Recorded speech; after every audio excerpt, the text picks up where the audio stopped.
Today we'll learn genetic variation and evolution. So, who will tell what is genetic variation means to you? Genetic variation means is differences in the DNA among individuals.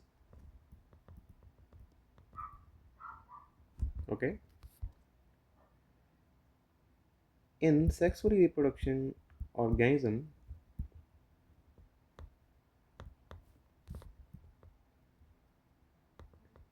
offsprings are unique.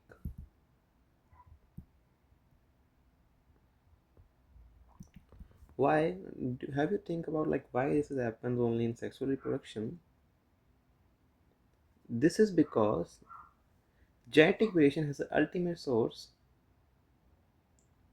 You can say it. Mutations. You guessed it right. It's mutations. Mutations are what? Changes in DNA. What they create? They create what? Different version of alleles,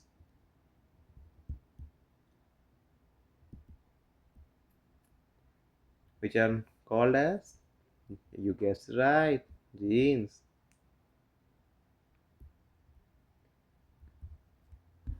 Okay. The mutation are the key thing which are responsible for what? Diversity. So now you got your answer. So let's make another question. Okay. So now have you thought about like why your family members are different to you? Okay. This is because what two things we have taught you earlier. First is meiosis. Second one is guess it, fertilization. Yeah. Now you know like there are three mechanisms involved. Okay, that produce genetic variation in sexual reproduction. We'll start with independent assortment. Yeah. Then we'll head towards crossing over and finally random fertilization. So according to you, what is independent assortment? Yeah. It means the random distribution of the maternal and paternal chromosomes into gametes during where? During the meiosis one. Random distribution. Now where this thing meiosis 1 occurs? It usually occurs at where? Metaphase 1. Now what happens at metaphase 1? Suppose this is a cell, okay? Homologous pairs, we can say 1 2 1 2 1 2 1 2 1 2 1 2. You can see now the homologous pair, they lined up at what? Metaphase plate. Okay. Now you can see here is each pair has one maternal chromosome, one paternal chromosome. One maternal, I'm writing one M, one paternal. Okay, now we can say the maternal can be here, or maternal can be here, or the paternal can be here, paternal can be here. You know, the orientation of each pair is random. We don't know where they are actually situated. You know, when you flip a coin, you don't know what will come, heads or tail. It's random. A 50% chance that heads will come and 50% for the tails. So that's same in the case of the cell. 50% chance that gametes get maternal chromosome and 50% chance for paternal.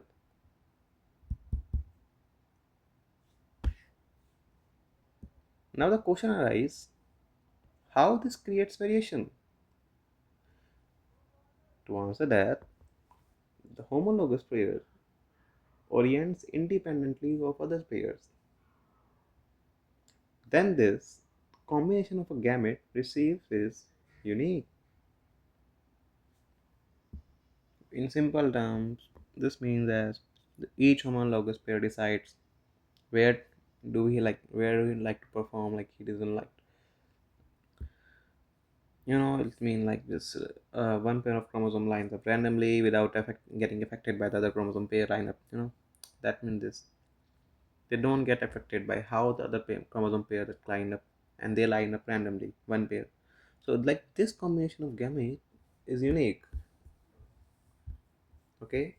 And this process is called as independent assortment of chromosome.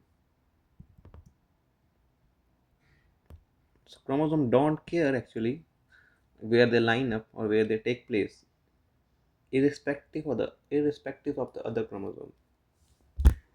Now let's understand some mathematics behind this. Okay, there is mathematical explanation given by scientists. They found like the number of possible chromosome combination.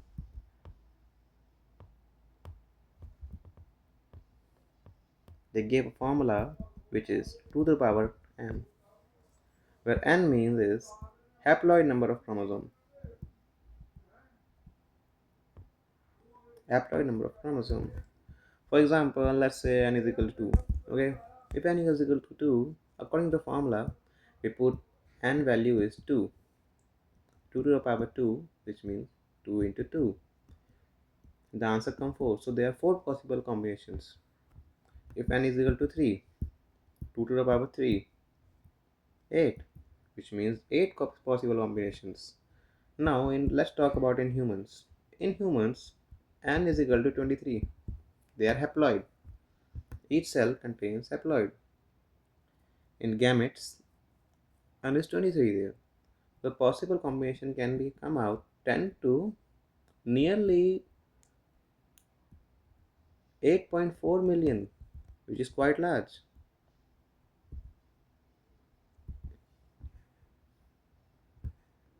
This is why populations show huge genetic diversity. But still,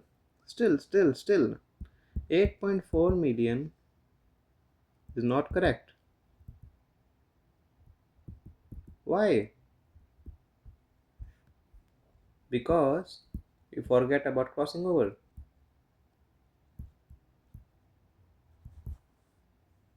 You should remember the crossing over also creates variation. It's still there. So which means the real genetic diversity is much higher.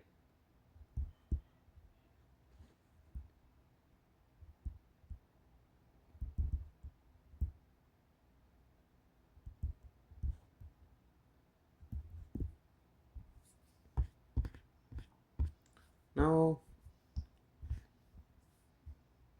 what does crossing over produces? So mainly, what does crossing over produces? It produces what? Recombinant chromosome. I written as RC, R for recombinant chromosome.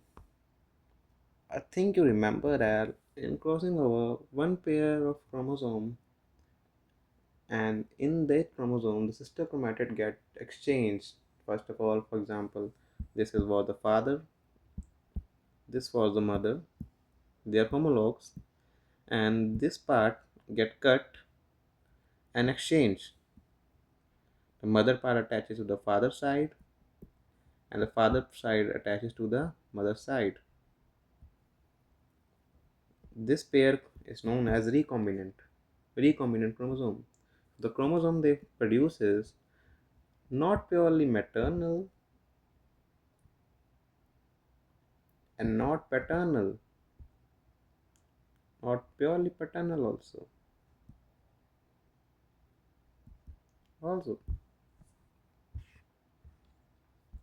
So this thing creates more variation.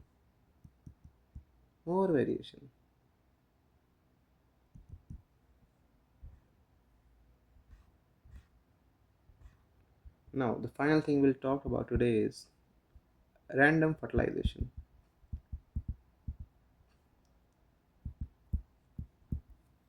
What that this means? Yeah. Any male gamete can fuse with any female gamete. Male gamete, any fuse with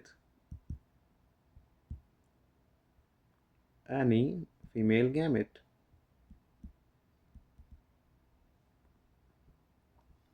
Fertilization is what stands to random. It's basically very random. Now, according to the formula we have calculated earlier, we know that like each human gamete has what 8.4 million possible chromosome combination.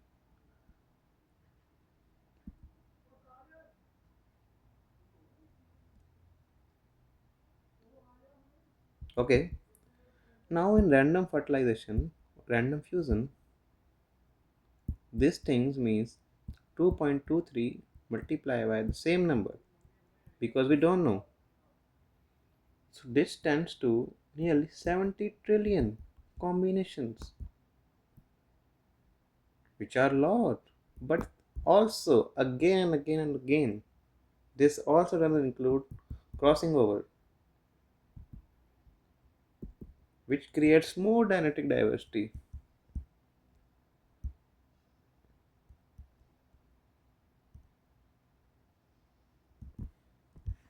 Still, one cannot calculate the possibilities of genetic variation. We can say a combination of the chromosomes. It is tends to nearly infinity.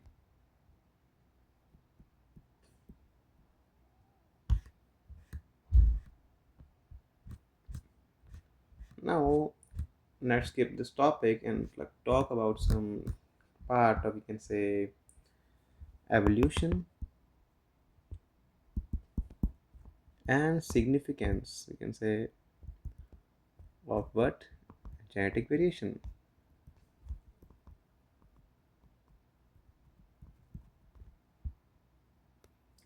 You know, genetic variation within a population is essential for evolution. Okay, without the differences among the individual, the natural selection cannot operate. Here the key thing one can find is natural selection. So what do you mean by natural selection here? So according to the Darwin, he proposed that Darwin, a scientist, he proposed that like the population evolves constantly, not the individual, not an individual. Okay, first thing you have to note this: only the population evolves, not an individual can evolve, and evolution occurs through reproduction. Reproduction. Secondly, he taught that, and thirdly, evolution occurs where the individuals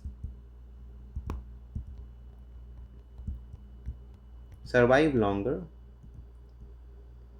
reproduce more, and pass on their genes. Pass on their genes. This process is called as natural selection.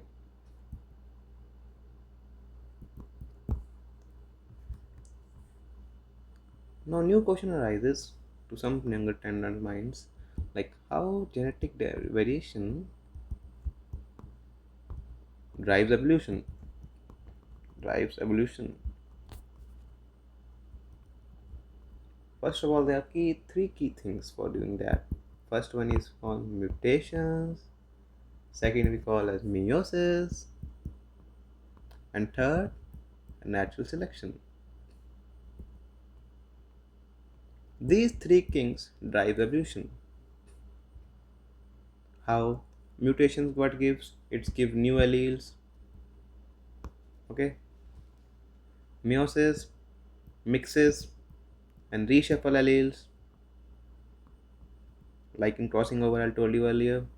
And natural selection what favors allele combinations which survive more, okay, reproduce more, and pass on their genes.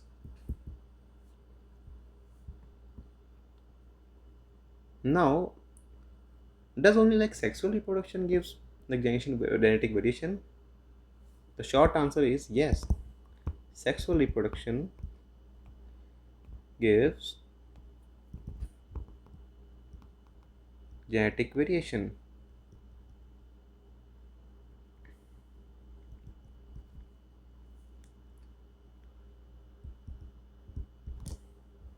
Why? First of all, what does this do? It creates new allele. Creates new allele for every generation. Secondly, it produces what? Unique offspring. Unique offspring, which increases the evolutionary potential.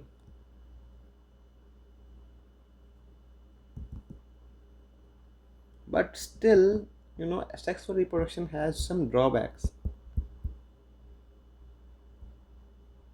and some disadvantage, we can say. First of all, it is costly energetically.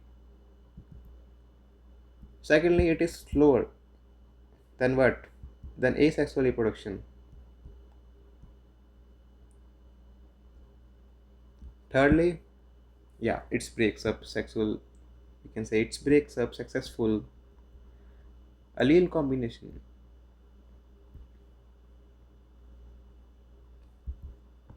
But still,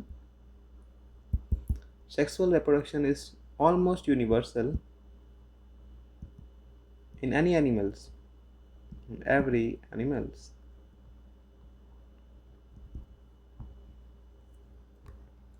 But there any exception to this?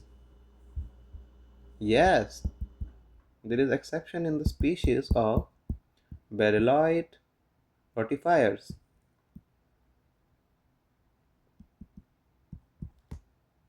They but like do they like still create genetic variation? Yes, they still. How? To answer that, first of all, let's talk about their habitat. They live in the die out areas, which are drier. Okay, during the dehydration,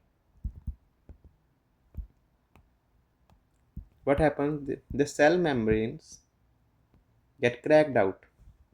Get cracked. For example, this is a cell membrane. Okay, during dehydration, it get cracked from middle, we can say. Okay, so now what happened is DNA from other species enter their cell. DNA from other species enter the cells, which leads to what? Which leads to what? If the another DNA enter their cell, they incorporate into their genome, which leads to genetic variation again. That's why they are genetically diverse. And this process, where the foreign DNA from the environment comes into the cell membrane, which are cracked, called as horizontal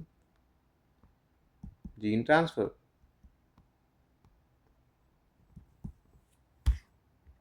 So now what this tells us?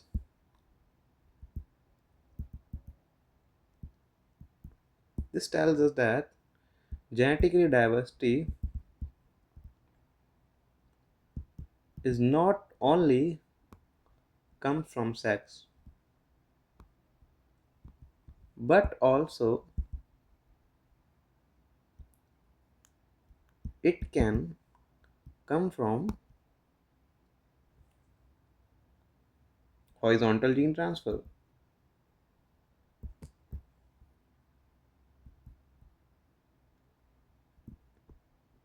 So now we can always say that not only sexual reproduction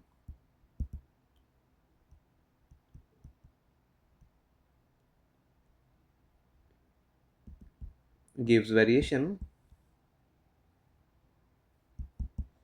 but also, according to Belaloid support, horizontal gene transfer can create variation.